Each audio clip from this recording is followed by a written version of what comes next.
Yo, what's up mga kapapad? Nandito naman po tayo sa mga panibagong video kung saan ipapakita ko sa inyo kung paano mag-prepare ng trellis sa pipino, especially kung malaki na sila.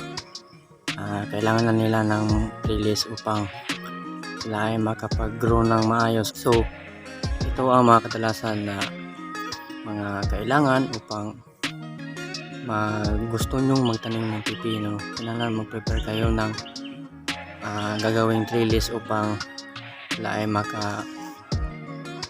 lumaki ng maayos. Sa pipino kasi need kasi nila ng trellis kasi sila ay nabibilong na din sa vines families. Kung ibig sabihin ng vines family ay ito ay nagtataglay ng mga galamay, or ibig sabihin ay nagbabalagon or need sila ng trellis. So hindi na sila pwede, kailangan na iladla lang sa lupa ang ilang mga vines kasi masisira yung mga gamot. Pero marami naman po mga farmers ngayon na nagtatanim ng pipino pero nasa lupa lang yung bunga at pinapakatay lang sa lupa. Pero ang advisable kasi sa agriculture is need kasi ng trellis, mahimsog or maganda ang kanyang bunga. So, yung kalimutan po i-like and subscribe at i-follow yung YouTube channel ko para palagi kayong updated sa mga panibago kong mga videos na i-upload. So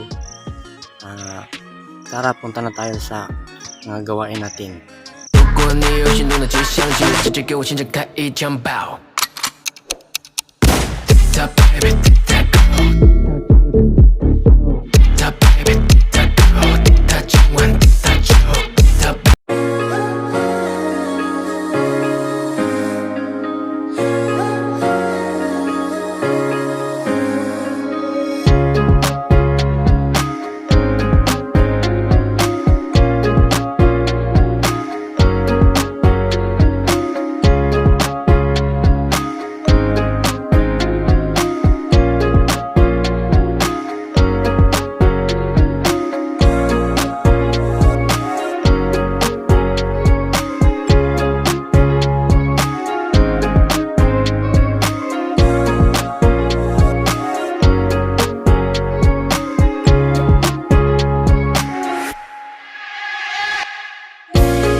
Lang muna guys kasi marami pang kailangan nating gawin. So abangan mo naman po ang part 2 ng ating video kasi doon po ipapakita yung finalize na trellis na po.